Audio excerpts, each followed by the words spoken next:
Hey, everybody. Welcome to Angelina Uncut, where we dive deep into the darkest corners of humanity with zero filters, zero fluff, and all the fucked up truth you weren't ready for.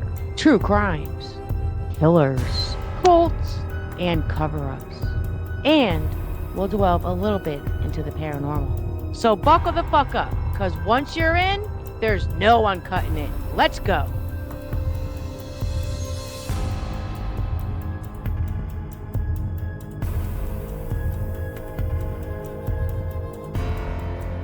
All right, welcome to part two. If you're here, then that means you're ready to go deeper into this nightmare. And trust me, what went down inside the Children of God cult? Oh, I hate saying that word cult. It's darker than most horror movies, except it was real. Real people, real kids, real trauma. So today we're going behind the walls, through the eyes of those who lived this, escaped it, and somehow survived. Yes, survived it. Including someone I personally know. Her name is Davida. You might recognize her from the infamous story of Davidito. Yeah, she was in that book. And what she went through, it'll fucking wreck you. It'll wreck you. And I would just really quick want to say, I'm so proud of you for the person you are today. I see you, Davida. I see you. Inside the cult, kids were raised under a twisted doctrine where love was weaponized and boundaries didn't exist. Children were taught they belonged to God and the group and not their parents. That meant no privacy, no protection, no normal. Daily life was regimented, chores, singing, preaching, but also beatings, indoctrination, forced confessions, sexual abuse masked as spiritual love. There were rules about how to treat kids. And by rules, I mean manuals, detailed, disgusting guidelines like the story of David Ito. Let's talk about that book. The story of David Ito was supposed to be a parenting guide, a fucking parenting guide. Instead, it's a 700-page horror show starring a toddler, Ricky Rodriguez. And yeah, Davita, she was in it too. My friend, she was just a child. They were both just children. This was passed around like doctrine. Parents were told to use it to raise their children the children of God way, which meant grooming them, sexualizing them, normalizing incest and assault. Even babies weren't safe. No, I'm not exaggerating. Babies were not safe.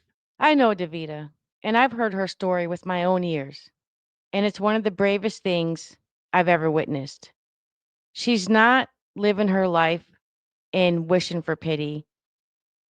She's been here to rip off the mask of this whole Children of God operation and get right with herself and live life the way she wants to live life. They told me it was God's love, but I knew it was wrong. I just didn't know how to say it. Davita. She wasn't the only one. Survivors like Juliana Burrig, I always say her name wrong, Christina Babin, and Faith Jones, they've all spoken out. And when you hear their stories back to back, it's impossible not to see the full horrific picture. They were all isolated, silenced, and threatened. Some were sent to teen detention homes inside the cult where beatings and abuse were a daily routine. Others were trafficked or forced to marry early. One survivor said it felt like being raised in a prison with invisible bars. God, I can't imagine. In places like the Philippines, Brazil, Japan, and Mexico, the children of the God operated like a shadow government. Members had fake names, fake passports, secret hand signals. The outside world had no idea. And if anyone got too close, the cult disappeared overnight, relocating dozens of families in a matter of hours. This wasn't just some fringe weirdo group dancing in a field. It was global, ruthless, just ruthless. And while the world was ignoring them, Davida and Ricky, they were being sacrificed on the altar of David Berg's Perversion. After Berg died in 1994, the cult rebranded again, tried to scrub its past, but survivors kept speaking up. And that brings us to the face of this pain, Ricky Rodriguez. In part 3, we're going deep into Ricky's life, his fight to survive, his heartbreaking final message, and the ultimate price he paid to be heard. He was born into a lie, raised as a symbol, and died trying to take it down. All right, guys, part 3 is coming. So make sure you hit that like and subscribe. Hit the bell button so you know when I'm going to post a video. Half the time, the bell button doesn't even work. Sorry, YouTube, but it doesn't. And anyway, stay unfiltered and stay angry. Part 3 is on the way. Until next time, love, peace, and hair grease.